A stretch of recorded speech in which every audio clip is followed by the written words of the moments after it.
Let's start with education for Malaysia. So that's why I say the Malaysian parents who intend to provide good tertiary education for children, it has been a very sensitive subject because I have written a subject article before talking about how Malaysian parents should balance how much they put aside for the children's tertiary education and their own retirement, which received a very heated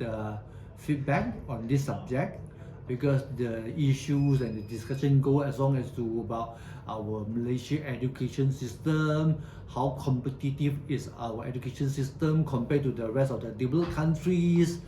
whether we should go for private university or local university or even international or private primary school and things like this. So it is a very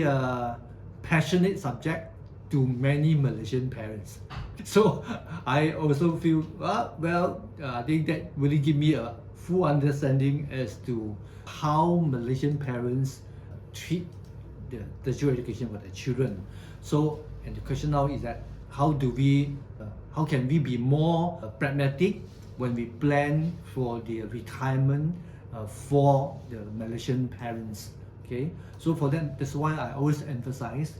that we must make sure we really understand the stand, the goal, and the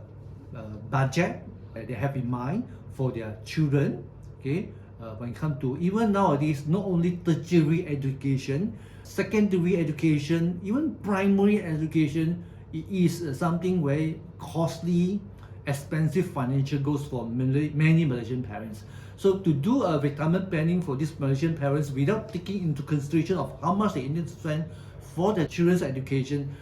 that is not pragmatic at all. So that's why I emphasize it in their podcast here again, and I foresee that I'll do that many time more going forward. Okay, and I would not say that there is a taboo because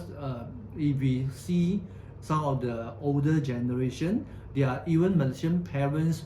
who are willing to take a mortgage on the house, sold off their house, sold off their car, take loan just to send the children to go overseas for study. So that is, I wouldn't say taboo, that is the value system, that is the preference of the individual Malaysian, or for Wigman is an individual Malaysian client that we must prioritize, we must take into consideration planning for his life, because we do not dictate as to that how the client should plan his life. We must always listen and understand what client really want, even though his want and his needs may sound extreme, may sound different from the rest of Malaysian, but we still need to appreciate and respect that is his